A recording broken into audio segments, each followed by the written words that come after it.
আসসালামু আলাইকুম স্যার ম্যাডামরা, কি অবস্থা সবার?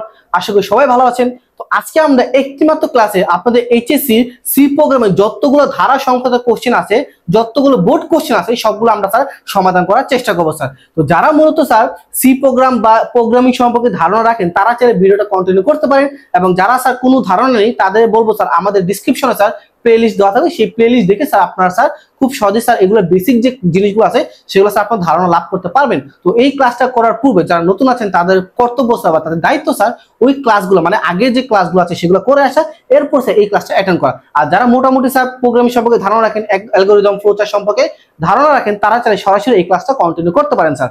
তো মূলত স্যার আজকে আমরা আলোচনা করবো স্যার লুপ নিয়ে স্যার। তো যারা মূলত প্রোগ্রামিং সম্পর্কে ধারণা রাখেন তারা জানেন স্যার এই যে পাঁচ অধ্যায় স্যার তিনটা ক্যাটাগরি অঙ্ক আসে। কয়টা ক্যাটাগরি স্যার? তিনটা ক্যাটাগরি অঙ্ক আসে। একটা হচ্ছে সিম্পল, একটা হচ্ছে কন্ডিশনাল, আরেকটা হচ্ছে লুপ। মানে কি স্যার? একটা হচ্ছে সিম্পল অ্যালগরিদম, আরেকটা হচ্ছে কন্ডিশনাল অ্যালগরিদম, আরেকটা হচ্ছে লুপ অ্যালগরিদম। ঠিক আছে? তো মূলত আজকে আমরা লুপ নিয়ে আলোচনা করব। এই লুপের ভিতরে স্যার আবার দুইটা কাজ থাকে। লুপের ভিতরে কাজ থাকে কয়টা? দুইটা। একটা হচ্ছে কি স্যার যোগের ধারা, আরেকটা হচ্ছে গুণের ধারা। বেসিক্যালি একটা ধারার কাজ থাকে বা সিরিয়ালের কাজ থাকে। ওই সিরিয়ালটা আবার দুই প্রকার হয়, একটা হচ্ছে যোগের ধারা, আরেকটা হচ্ছে গুণের ধারা। ঠিক আছে? একটাই কাজ, সেটা হচ্ছে আপনার ধারা। ওইটাকে আবার দুইভাবে নির্ণয় করা যায়, একটা হচ্ছে যোগের, আরেকটা হচ্ছে কি স্যার আপনার গুণের। পরবর্তী যে কাজটা স্যার ওই যে ধারার যে প্রোগ্রামটা, ধারার প্রোগ্রামকে আবার তিন ভাবে নির্ণয় করা হয়। একটা হচ্ছে ফর লুপে, আরেকটা হচ্ছে ওয়াইল লুপ, আরেকটা হচ্ছে কিছু আপনার ডু ওয়াইল লুপে স্যার। ঠিক আছে? ওইটা যে অ্যালগরিদম আর ফ্লো চার্টটা ওইটা সেম হয়, কিন্তু প্রোগ্রাম যেটা প্রোগ্রাম কিন্তু আবার তিন ভাবে নির্ণয় করা যায়। একটা হচ্ছে কি স্যার আপনার ফর লুপ, আরেকটা হচ্ছে কি স্যার ওয়াইল লুপ, আরেকটা হচ্ছে আপনার কি স্যার ডু ওয়াইল লুপ। তো আমি এখানে লিখেছি দেখেন স্যার লুপ। লুপের কাজ দুই রকম স্যার, একটা হচ্ছে যোগের, আরেকটা হচ্ছে কি স্যার গুণের। মানে একটা হচ্ছে যোগের দ্বারা, আরেকটা হচ্ছে আপনার গুণের দ্বারা। ওই যে দুইটা, এই দুইটা ধারার যে প্রোগ্রামকে আবার তিন ভাবে নির্ণয় করা হয়। একটা হচ্ছে ফর লুপ, একটা হচ্ছে ওয়াইল লুপ, আরেকটা হচ্ছে আমরা ডু ওয়াইল লুপ। তো মূলত আজকে আমরা আলোচনা করবো স্যার ফর লুপ এবং আজকে আমরা আলোচনা করবো স্যার অ্যালগরিদম এবং ফ্লোচার্ট নিয়ে। ইনশাআল্লাহ স্যার আজকেও আমরা স্যার মানে একটা মাত্র ক্লাসে আমরা ফর লুপ, ওয়াইল লুপ এবং ডু ওয়াইল লুপ আমরা কিভাবে প্রোগ্রামে কনভার্ট করব সেটা নিয়ে কিছু আমরা বিস্তারিত আমরা আলোচনা করবো স্যার। ঠিক আছে? সেটা নিয়ে কিছু আমরা বিস্তারিত আলোচনা করবো স্যার। ঠিক আছে?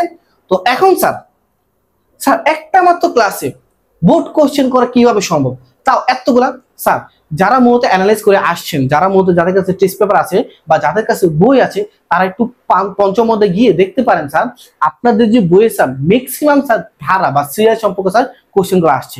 তো আপনি যদি একটা মাত্র ধারা শিখতে পারেন, আর যদি ধারার যে বেসিক যে চেঞ্জিং গুলো হয়, কোথায় কোথায় পরিবর্তন হয়, সেটা যদি বুঝতে পারেন, আপনাকে একটা না আপনাকে 100 বছরে যদি কোশ্চেন গুলো দেওয়া হয় আপনি খুব সহজেই সলভ করতে পারবেন। বিষয়টা বুঝতে পারছেন স্যার? যদি আপনি ধরতে পারেন কোথায় চেঞ্জ হয়, কোথায় পরিবর্তন হবে, তাহলে স্যার আপনি শুধু 2025 সাল না 2050 সাল পর্যন্ত যতগুলো কোশ্চেন আসবে প্রত্যেকটা কোশ্চেন আপনি সলভ করতে পারবেন। জাস্ট বেসিক গুলো মনে রাখতে হবে স্যার। ঠিক আছে? তো আপনার যখন স্যার এই যে আমরা স্যার কি বলে স্যার ধারার অঙ্ক যখন করবো, ওই ধারার অঙ্ক করার জন্য আপনার তিনটা জিনিস মাথা রাখতে হবে। কয়টা জিনিস মাথা রাখতে হবে স্যার? তিনটা জিনিস। প্রথম যে জিনিসটা আছে স্যার, খেয়াল করেন স্যার, আমি একটু লিখে দিচ্ছি স্যার। প্রথম জিনিস হচ্ছে স্যার আই সমান সমান h সমান সমান 0। তারপর হচ্ছে কি স্যার আপনার h সমান সমান s প্লাস i সমান সমান i প্লাস অথবা মাইনাস। শেষ হচ্ছে কি স্যার আপনার একটা কন্ডিশন। শেষে হচ্ছে কি স্যার আপনার একটা কন্ডিশন। শেষে হচ্ছে কি স্যার আপনার একটা কন্ডিশন। বিষয়টা বুঝতে পারছেন স্যার? এই তিনটা জিনিস আপনার মাথা রাখতে হবে। 1 2 3, 1 2 3। এই তিনটা জিনিস যদি আপনি মনে রাখতে পারেন, কারণ বেসিক পরিবর্তনের তিনটে জিনিসই, এই তিনটে জিনিস মাথা রাখতে পারেন, একবারে কি স্যার অঙ্কটা সহজ। তো স্যার প্রথমে আমি একটু আলোচনা করি স্যার। এখানে যে আই লেখছেন, এই আই মানে কি বোঝায়? ধরেন আমি একটা অঙ্ক লিখলাম স্যার, বিষয়টা বুঝছেন স্যার? একটা অঙ্ক লিখলাম স্যার। হ্যাঁ, ধরেন আপনার স্যার 5 যোগ 6 যোগ 7 যোগ 8 যোগ ডট ডট ডট যোগ 80 স্যার, এই একটা ধারা। এটা যোগফল করবো অবশ্যই। দেখেন স্যার এটা ক্লাসে আছে, তার মানে এটা কি স্যার যোগফলের, তাই না স্যার? এই ধারা যে যোগফল স্যার, খেয়াল করেন স্যার আমি এখন বুঝাই স্যার আপনাকে খুব সহজভাবে, মাথা ঠান্ডা করে স্যার। ঠিক আছে? তো প্রথমে যে আই, এই আই দ্বারা কি বোঝায় স্যার? এই আই দ্বারা বোঝায় ইনিশিয়াল মান, মানে ধারা যে শুরু হবে ধারা ইনিশিয়াল মান কত, মানে ধারা কোত্থেকে শুরু হইতেছে। যেমন খেয়াল করেন এই যে আমার এটা একটা ধারা, এই ধারাটা কোত্থেকে শুরু হইতেছে? 5 থেকে না? তাহলে আপনি এখানে লিখবেন আই সমান সমান 5। কি লিখবেন স্যার? আই সমান সমান 5, কারণ আপনার ধারা শুরু হচ্ছে কোথা থেকে স্যার? 5 থেকে। যদি এই কথা বলা হতো sir 1 plus 2 plus 3 plus 4 plus dot dot dot plus 40, plus কত স্যার? 40। এই ধারাটা কত থেকে শুরু হইতেছে? 1 থেকে না? তখন আপনি লিখবেন স্যার এখানে 1। মানে ইনিশিয়াল মান 1। Concept clear sir? দ্বিতীয় হচ্ছে স্যার যে এটা h সমান সমান 0, এটার মানে কি? এটার মানে হচ্ছে কোনো একটা যোগ মানে কোনো একটা ধারা যোগফলের পূর্বে তার মান থাকে 0, এজন্য আমরা স্যার 0 রেখেছি। এটা সবসময় সেম থাকবে যোগফলের ক্ষেত্রে, এটা সবসময় h এর সময় 0 থাকবে, এটা একটু মাথায় রাখেন স্যার। দ্বিতীয় হচ্ছে স্যার এই যে এটা মোস্ট ইম্পর্টেন্ট স্যার, এইটা হচ্ছে কি স্যার আপনার সূত্র, মানে এইটা হচ্ছে এই অঙ্ক স্টেটমেন্ট, মানে এই অঙ্কের জান প্রাণ, এটা ছাড়া কোনো অঙ্ক করা সম্ভব না। মানে আপনার যখন ধারা করবেন, সিরিয়াল করবেন স্যার, ঠিক আছে, তখন এইটা মোস্ট ইম্পর্টেন্ট, এইটা ছাড়া আপনি ধারা কমপ্লিট করতেই পারবেন, এটা অনেক বেশি ইম্পর্টেন্ট স্যার। এটা মানে কি? এটা মানে কি প্রত্যেকটা ধারার সাথে প্রত্যেকটা ধারা যোগ করতে থাকে, মানে প্রত্যেকটা মানের সাথে প্রত্যেকটা মান কি স্যার এই সূত্রের মাধ্যমে স্যার যোগ হয়, ঠিক আছে, মাথায় রাখবেন স্যার। ক্লিয়ার? পরে হচ্ছে কি স্যার আই সমান সমান আই প্লাস অথবা স্ল্যাশ, এটা কিন্তু স্ল্যাশ অথবা মাইনাস, এটা মানে কি বোঝায়? এটা মানে বোঝায় ধারা কিন্তু দুই ভাবে হয় স্যার। ধারা কয় ভাবে হয় স্যার? দুই ভাবে, একটা হচ্ছে ক্রমবর্ধমান, একটা হচ্ছে ক্রমহ্রাসমান। যদি ক্রমবর্ধমান হয়, ঠিক আছে, মানে আস্তে আস্তে বাড়ে, তখন আমরা স্যার প্লাস নেবো। যেমন এই যে এখানে ধারাটা 5 6 7 8, এখানে কত করে বাড়তাছে? এটা অবশ্যই ক্রমবৃদ্ধিমান। কত করে বাড়তাছে? 1 করে। এই জন্য আমরা স্যার আই, তখন আমরা কি লিখবো জানেন স্যার? এখানে লিখবো স্যার আই সমান সমান আই প্লাস 1। যদি 1 করে বাড়ে আই প্লাস 1, 2 করে বাড়ে আই প্লাস 2, 3 করে বাড়লে আই প্লাস 3, 10 করে বাড়লে 10, 5 করে বাড়লে 5, আর যদি কমে তাহলে মাইনাস, আর কিছু না স্যার। Concept clear? আমি ওইটা তো যাবো স্যার, ঠিক আছে। তারপরে দেখি স্যার একটা কন্ডিশন, তারপর কি লাগবে স্যার? আপনার একটা কন্ডিশন লাগবে। কন্ডিশন জিনিসটা কি? বিষয়টা হচ্ছে স্যার, আমার যারা আগে ক্লাসগুলো করেছেন তারা অবশ্যই জানেন লুপ জিনিসটা কি। লুপ জিনিসটা হচ্ছে একটা ট্র্যাকের মতো স্যার, মানে একটা চক্রের মতো, এটা ঘুরে বারবার, এটা বারবার কি স্যার ঘুরে যতক্ষণ পর্যন্ত তার কাঙ্ক্ষিত রেজাল্টটা না বেরোয়। যখন খেয়াল করছেন আপনারা বাইক রেস অথবা কার রেস দেখছেন না, ওইখানে কিন্তু দুই ধরনের ট্র্যাক থাকে। প্রথম ট্র্যাক হচ্ছে আপনি এখান থেকে কি স্যার রেসিংটা স্টার্ট করবেন, আপনি 100 কিলোমিটার 500 কিলোমিটার অথবা অনেক কিলোমিটার দূরে যায় আপনি কি স্যার রেসটা স্টপ হবে, এটা হচ্ছে একটা ট্র্যাক। আরেকটা ট্র্যাক কি স্যার? আরেকটা ট্র্যাক হচ্ছে স্যার আপনার ধরেন স্যার এই যে এই ট্র্যাকটা এখানে শুরু হয়েছে রেসটা, আপনি ঘুরে মুড়ে আইসা আবার এখানে শেষ হয়েছে। এই যে মানে যেখানে শুরু সেখানে শেষ, এটা বলে লুপ ট্র্যাক বলা হয়। এগুলো কি বলে স্যার? Loop track. এখন খেয়াল করেন, আপনাকে যখন আপনি রেস করবেন আপনাকে বলে দিবে তুমি 4 বার ঘুরবা, মানে তুমি এই লুপটা কয়বার ঘুরবা? 4 বার ঘুরবা। 4 বার ঘুরার মাধ্যমে যদি তুমি প্রথমে আসে তাহলে তুমি ফার্স্ট, দ্বিতীয় আসলে তুমি সেকেন্ড, তৃতীয় আসলে তুমি থার্ড। এই যে খেয়াল করেন বলে দিচ্ছে কয়বার? 4 বার। ঠিক এই কন্ডিশনটা মানে বোঝায় আপনার যে ধারাটা আছে, সিরিয়ালটা আছে, সে কতক্ষণ পর্যন্ত কাজ করবে, সে কতক্ষণ পর্যন্ত চলমান থাকবে, সে কতক্ষণ পর্যন্ত রান করবে, আর কখন সে স্টপ হয়ে যাবে। কিভাবে স্যার? এই যে দেখেন এইখানে 80 দেওয়া আছে, এখানে 40 দেওয়া আছে, তার মানে বোঝায় আপনি যখন ধারাগুলো যোগ করবেন, আমি এই মাত্র বুঝলাম কি স্যার যোগ করবেন, যখনই দেখবেন আপনার যোগফলটা, আবারও বলছি স্যার, যখনই দেখবেন আপনার যোগফলটা 80-র বড় অথবা 80 সমান এসে, তখনই আপনার প্রোগ্রামটা স্টপ হয়ে যাবে, তখন আর প্রোগ্রামটা রান করবে না। ধরেন খেয়াল করেন স্যার আপনি যোগ করেন, আমি বোঝানোর জন্য বলছি, আপনি যোগ করেন, আপনার অ্যান্সার আসলে স্যার 48। কত হলো স্যার? 48। আপনার প্রোগ্রাম কি রান করবে নাকি স্টপ হয়ে যাবে? অবশ্যই প্রোগ্রামটা রান করবে। কেন? কারণ এটা এখনো 80 হয় নাই, মানে 80 থেকে ছোট আছে। পরে আবার একটা যোগ করলেন, আপনার আসলে কত স্যার?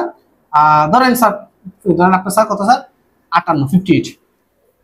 প্রোগ্রাম কি চলবে নাকি স্টপ হয়ে যাবে? প্রোগ্রাম চলবে, কারণ 80 হয় নাই। আবার যোগ করছেন, ধরেন স্যার আপনার আছে 78। কত আসছে স্যার আপনার? ধরেন স্যার আপনার কত আছে? 78। প্রোগ্রাম কি চলবে নাকি স্টপ হয়ে যাবে? অবশ্যই স্যার চলবে, কারণ এখনো 80 পর্যন্ত আসে নাই। এখন যদি স্যার আপনি প্রোগ্রামে যে যোগফলের ধারা 80 অথবা 80-র বড় হয়, কি স্যার 80 অথবা 80-র বড় হয়, তখন কি প্রোগ্রাম কি রান করবে? অবভিয়াসলি প্রোগ্রাম রান করবে না, কারণ তখন কি স্যার সে তার লিমিটেশন ক্রস করে ফেলছে, সেটা কি স্যার লিমিটেশন ক্রস করে ফেলছে, তাহলে কি স্যার তার প্রোগ্রামটা রান হবে না। দ্যাটস ওয়াই এইখানেও সেম। যদি খেয়াল করছে এই যে যদি বলে স্যার আপনার অ্যান্সার কত স্যার? 30, প্রোগ্রাম কি রান করবে? হ্যাঁ অবশ্যই রান করবে, কারণ 40 ছোট। আর যদি 48, মানে কি স্যার 40 অথবা 40-এর বড়, 48 অবশ্যই 40-এর বড়, তখন কি প্রোগ্রাম রান করবে? না, প্রোগ্রাম রান করবে না। তার মানে কি সে তার লিমিটেশন ক্রস করে ফেলছে, সে আর কি স্যার রান করতে পারবে না। এই কয়েকটা কনসেপ্ট নিয়ে আমরা স্যার এখানে আলোচনা করবো স্যার। তো এখন আমরা মূলত অ্যালগরিদম এবং ফ্লোচার্ট নিয়ে আলোচনা করবো। কারণ বিষয়টা কি স্যার, আপনার এই যে স্যার প্রোগ্রাম তো 3 ভাগে ভাগ করা হয়, মানে এই যে ধারার যে প্রোগ্রামটা 3 ভাগে, for loop, while loop, do while loop, programming যে স্টেপ সেটা তো 3 ভাগে, কিন্তু এই তিনটার অ্যালগরিদম ফ্লোচার্ট সেম। এই তিনটার অ্যালগরিদম ফ্লোচার্ট বেসিক ভাবে স্যার আপনার সেম হয় স্যার। তো খেয়াল করেন স্যার, আমি এইটারও করব, এইটারও করব, আর যত রকমের বোর্ড কোশ্চেন আছে সবগুলো স্যার আমি বুঝিয়ে দিব, আপনি 100টা বোর্ড কোশ্চেন স্যার সলভ করতে পারবেন ধারা সংক্রান্ত। ঠিক আছে স্যার? আপনি প্রথমে কি লিখবেন স্যার? প্রথমে লিখবেন স্টেপ নাম্বার 1 কি স্যার? স্টার্ট। তারপর লিখবেন স্টেপ নাম্বার 2, কি লিখবেন স্যার ইনপুট, কি লিখবেন স্যার ইনপুট এন। ঠিক আছে, এখন খেয়াল করুন স্যার এখানে ইনপুট এন, এখানে একটা বুঝার বিষয় আছে স্যার। আমি যে 2 নাম্বার স্টেপটা, এটা কিন্তু অনেক ক্ষেত্রে ব্যবহার হয় আবার অনেক ক্ষেত্রে ব্যবহার হয় না। তখন প্রশ্ন স্যার কখন ব্যবহার হয়? যেমন আপনি এই যে অঙ্কটা দেখছেন, এই যদি এই দুটো অঙ্ক আসে সেই ক্ষেত্রে কি স্যার আপনার ব্যবহৃত হবে না, মানে ইনপুট এন আসবে না। তাহলে কখন আসবে?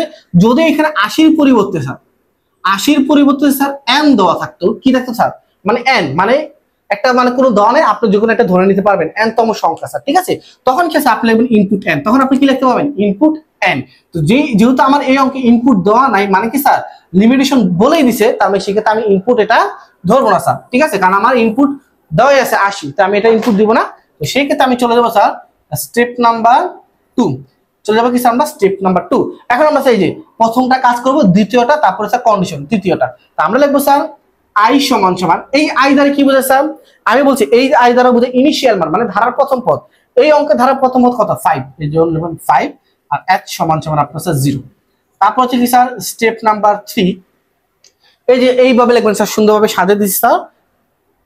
h সমান সমান s প্লাস i, i সমান সমান i প্লাস 1। কেন 1? কারণ এক এক করে বাড়ছে, ধারাটা এক এক করে বাড়তেছে, তাই না?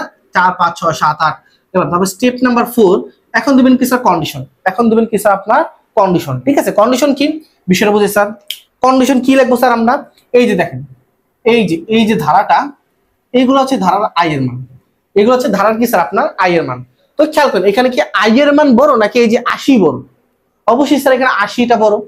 তাই মানে আমি যখন এই যে মোস্ট ইম্পর্টেন্ট যেন কালার পেন দিয়ে লিখছি ইফ আই সমান সমান 80, মানে কি স্যার এখানে আপনার 80টা বড়, তাহলে ছোট কি স্যার আপনার এই যে আই তম মানগুলো কি স্যার আপনার ছোট, মানে আই এর যে আমরা চলকগুলো দিয়েছি সেগুলো মান কি স্যার আপনার ছোট। যদি আই এর মান ছোট থাকে তাহলে কি প্রোগ্রাম কি স্টপ হবে না রান করবে? অবশ্যই রান করবে। এই যে মাত্র বললাম, এই যে ধরেন স্যার যে এগুলো স্যার যোগ করার ফলে আপনার মান হয়েছে কত? 48। যোগফল কিভাবে করে? এগুলো যোগফলের মাধ্যমে তো আসে, তাই না? তাহলে আই এর মান কত হয়েছে আপনার 48। কি স্যার 80 ছোট না? হ্যাঁ 80 ছোট, তাহলে কি স্যার প্রোগ্রামটা রান করবে। তার মানে খেয়াল করুন দেখেন এখানে আই কি স্যার মানে মুখটা কার দিকে আছে? 80-র দিকে, তার মানে 80 বড়, তাহলে ছোট কে স্যার আই।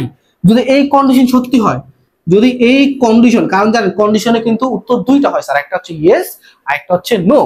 যদি কন্ডিশনের উত্তর এটা সত্যি হয় তার মানে আই ছোট, তাহলে প্রোগ্রামটা রান করবে। এই যে দেখেন এগুলো হচ্ছে 80, মানে 80তম পদ, আর এগুলো যতগুলো স্যার এগুলো আই এর মান, আই এর মান এগুলো প্রত্যেকটা ছোট। এই জন্য কি স্যার প্রোগ্রামটা বারবার রান করছি যতক্ষণ পর্যন্ত 80 সমান অথবা 80 বড় না হয়।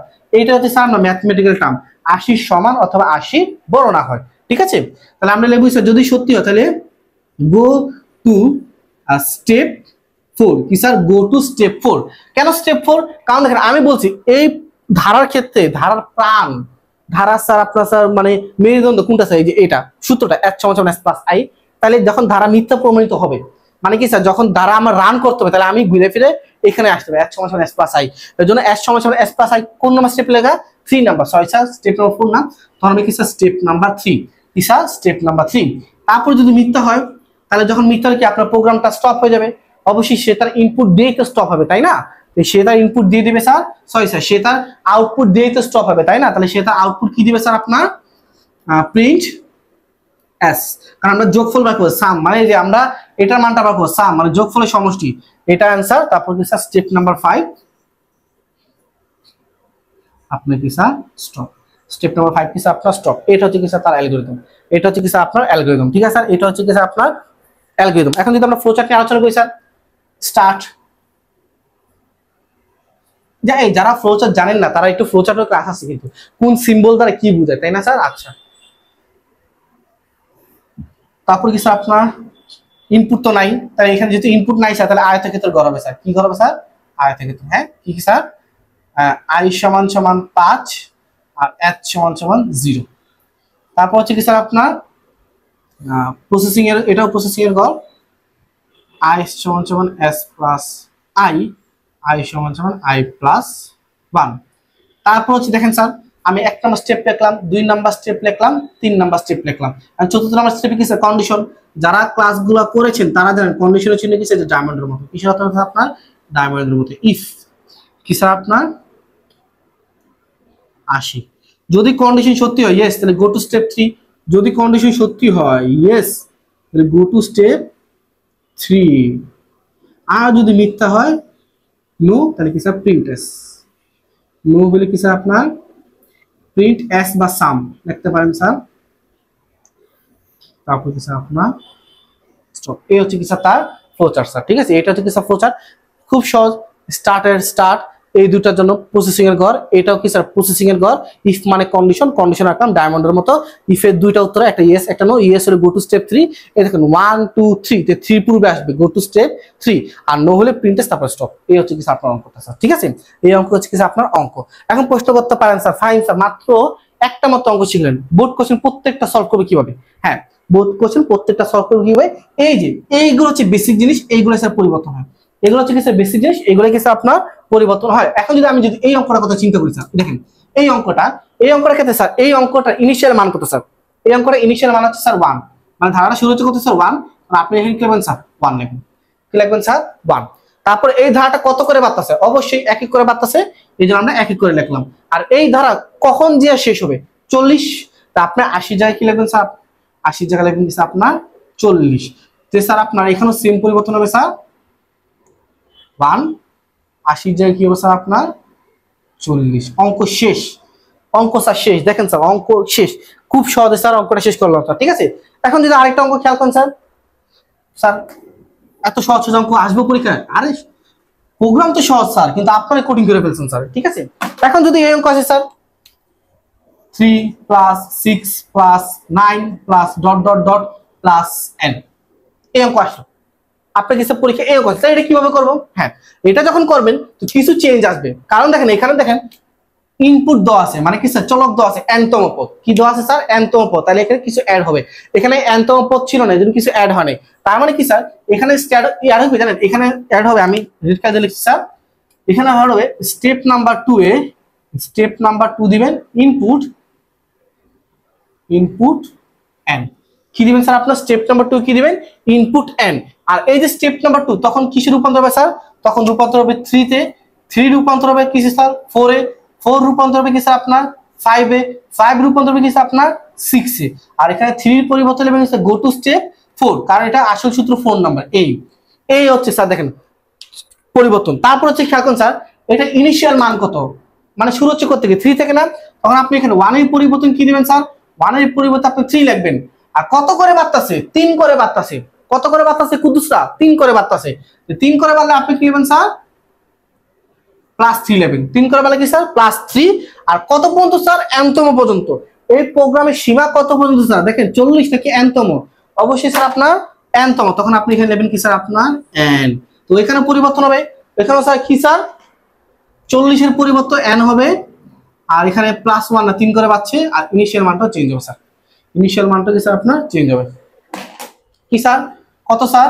3 কত করে বাড়তাছে? 3 করে বাড়তাছে, আর n বুঝছেন স্যার। আর এখানে একটা ইনপুটের ঘর হবে, এখানে কি স্যার একটা ইনপুটের ঘর হবে। এইগুলো পরিবর্তন স্যার, ইনপুটের একটা ঘর হবে, আর কোনো পরিবর্তন নাই। জাস্ট নতুন করে কি স্যার একটা ইনপুটের ঘর হবে স্যার। ঠিক আছে, আমি ছোট্ট করে লিখছি স্যার যেন জায়গা হয়। ইনপুটের ঘর, ইনপুট n, তার উপরে স্যার ওই কাজটা, কি কাজটা স্যার? i = 3, h = 0। এই অঙ্ক স্যার, এই হচ্ছে কি স্যার আপনার অঙ্ক। খুব সহজ স্যার, কঠিন কিছু না স্যার। ঠিক আছে, খুব সহজ, কঠিন কিছু না স্যার। এখন যদি স্যার আরেকটা অঙ্ক আছে স্যার, যেমন খেয়াল করুন স্যার আপনার আসলো 100 + 19 + 80 +... +10। এই অঙ্ক আসলো, এটা কি ক্রম বিদ্যমান নাকি ক্রম হ্রাসমান? চিন্তা করেন স্যার, এটা কি ক্রম বিদ্যমান নাকি ক্রম হ্রাসমান? অবশ্যই স্যার এটা ক্রম হ্রাসমান, তাই না স্যার? এটা অবশ্যই কি স্যার ক্রম হ্রাসমান। তো এই ক্ষেত্রে স্যার আমরা এখানে প্লাস থেকে কি লিখবো? এটা কি 3 করে বাড়তাছে? না, এটা 10 করে কমতাছে। এটা কি স্যার 10 করে কমতাছে। তো আপনি এখানে প্লাসে কি দিবেন স্যার? মাইনাস দিবেন। কি দিবেন স্যার? দেখেন i - 10। তো সেম স্যার এখানে কাজ হবে স্যার, কি sir? i - 10। Same sir i - 10। Initial মান কত স্যার? এই ধারাটা শুরু হচ্ছে কোথা থেকে স্যার? 100 থেকে না? এই ধারাটা শুরু হচ্ছে কোথা থেকে স্যার? আপনার 100 থেকে। ধারাটা শুরু হচ্ছে কোথা থেকে স্যার? 100 থেকে না? আপনি i = 100 দিবেন। i = কি দিবেন স্যার? 100। এই অঙ্কে স্যার ইনপুট আছে, মানে নাম্বার আছে নাই, তাহলে দ্যাটস ওয়াই কি স্যার আপনার এখানে ওই যে ইনপুটের ঘর হবে না। কি স্যার আপনার ইনপুটের ঘর হবে না। তাহলে এখানে কি স্যার স্টেপ নাম্বার 2, মানে ইনপুটের ঘরটা কি স্যার হবে না। এখানে কি স্যার আপনার ইনপুটের ঘরটা হবে না। i = ইনিশিয়াল মান 100, আর h = 0। ঠিক আছে স্যার, বুঝতে পারছেন স্যার? Concept clear? আরেকটা বিষয় স্যার, কি পরিবর্তন স্যার? দেখেন এইটা হচ্ছে ক্রমবর্ধমান মানে আস্তে আস্তে বাড়তাছে, আর এই অঙ্কটা এটা ক্রমহ্রাসমান মানে আস্তে আস্তে কমতাছে। একটা গেছে ক্রমবৃদ্ধিমান, আরেকটা হচ্ছে গেছে ক্রমহ্রাসমান। একটা গেছে আস্তে আস্তে বাড়তাছে, আরেকটা গেছে আস্তে আস্তে কমতাছে। তাহলে এই ক্ষেত্রে খেয়াল করেন স্যার আমার তাহলে বিষয় আমি কিছু আগে বলছিলাম স্যার এগুলো আয়ের মান, কিসের মান স্যার? আয়ের মান। আর এটা হচ্ছে কি স্যার আপনার কম মানে সীমা স্যার, ঠিক আছে, মানে শেষ সীমা স্যার। তো এখানে খেয়াল করেন স্যার এখানে 10 বড় নাকি আইতম সংখ্যাগুলো বড়? অবশ্যই আইতম সংখ্যাগুলো বড়। তাহলে এই যে এইটা যে মুখটা কার দিকে থাকবে? আয়ের দিকে থাকবে না স্যার? এইটা যে মুখটা কার দিকে থাকবে? অবশ্যই আয়ের দিকে থাকবে, তাই না? অবশ্যই কার দিকে থাকবে স্যার? আপনার আয়ের দিকে, কারণ এখানে আই বড়। এখানে বড় কে স্যার? আই। আর এখানে লেভেল কত স্যার? আপনার 10। আর এখানেও যে হচ্ছে স্যার সেম পরিবর্তন হবে স্যার, এখানে কি স্যার আপনার সেম পুরো, কারণ এগুলো আয়ের মানটা বড়। আপনি যে আই যে চলকটা দিয়েছেন সেই আইটা বড় আর 10টা কি স্যার আপনার ছোট। Concept clear sir? এই অঙ্ক স্যার কনসেপ্ট ক্লিয়ার স্যার? এই অঙ্ক খুব সহজ স্যার, ঠিক আছে। আচ্ছা ঠিক আছে স্যার। আচ্ছা এখন যদি স্যার এই অঙ্ক স্কোয়ার থাকতো স্যার, ধরেন সেম অঙ্ক স্কোয়ারে আছে, সেম অঙ্ক কি স্যার স্কোয়ার আছে। এইখানে যে পোলাপেন কত যে ভুল করে, যদি স্কোয়ার থাকে আপনার অ্যালগরিদম আর ফ্লো চার্টটা সেম টু সেম থাকবে। জাস্ট পরিবর্তন হবে এই যে স্টেটমেন্টের যে মানে সূত্র, যে আসল সূত্র যেটা, এইখানে জাস্ট কি লিখবেন স্যার? আই ইন্টু আই, মানে এখানে আই দুইবার আছে, এই জায়গায় একটু পরিবর্তন হবে, আর কোথাও পরিবর্তন হবে না। তাহলে এখানেও কি স্যার আপনি আই ইন্টু আই দিবেন, কি স্যার? I into I. আর স্কয়ার মানে কি এইগুলো কত করে আছে? দুইবার করে আছে, গুণ অবস্থা আছে, তাই না? এজন্য কি স্যার আই ইন্টু আই পাওয়ার অবস্থা আছে স্যার, ঠিক আছে। বিষয়টা বুঝতে পারছি স্যার? বিষয়টা বুঝতে পারছি এইভাবে স্যার, ঠিক আছে। আচ্ছা আর কোনো কাজ নাই স্যার, একবারে সহজ স্যার। আচ্ছা আরেকটা অঙ্ক বুঝাই স্যার, ধর সেম অঙ্ক স্যার, আপনি পাওয়ার গুলো বাড়তাছে, সেম অঙ্ক স্যার আরেকটু বুঝিয়ে দিই স্যার। সেম অঙ্ক স্যার আপনি পাওয়ার গুলো বাড়তাছে কিভাবে স্যার? ধরুন 2 তারপর কিউব a টু দি পাওয়ার 4 তারপর কি স্যার i প্লাস 1। দেখেন পাওয়ার গুলো কি স্যার আপনার বাড়তাছে, পাওয়ার গুলো কি স্যার আপনার এক এক করে বাড়তাছে। এই ক্ষেত্রে কি করবেন স্যার? এই ক্ষেত্রে সেম আপনি কি লিখবেন স্যার? এখানে কাজ হবে স্যার, কি কাজ বুঝাই স্যার? আপনি কি লিখবেন স্যার? আপনি লিখবেন h সমান সমান i, উপরে কি স্যার লিখবেন? উপরে লিখবেন স্যার y প্লাস 1, এটা পাওয়ার অবস্থা আছে। এটা কি স্যার? অবশ্যই উপরে লিখবেন, মানে কি স্যার এটা পাওয়ার অবস্থা আছে স্যার। এটা কি অবস্থা আছে? পাওয়ার অবস্থায় আছে। তাহলে এখানেও স্যার সেম কাজটা হবে স্যার,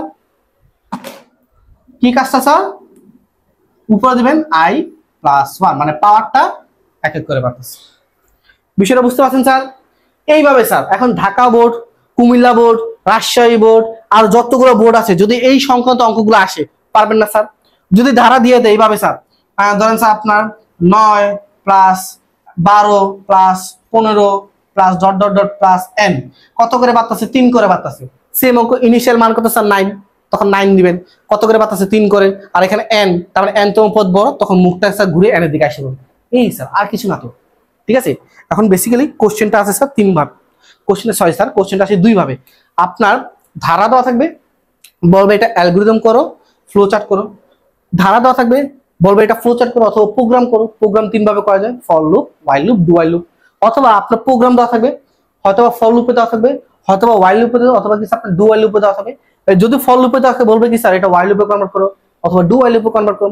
যদি ডু হোয়াইল লুপ থাকবে বলবে কি এটা ফর লুপে কনভার্ট করো বা ফ্লো চার্ট অ্যালগরিদম, মানে একটু প্যাচার ঘুরে আসে। সবচেয়ে কোশ্চেন এইটাই আসে, ঠিক আছে স্যার। তো আজকে এই ক্লাসে স্যার আমরা অ্যালগরিদম আর কি স্যার ফ্লো চার্ট নিয়ে আলোচনা করলাম।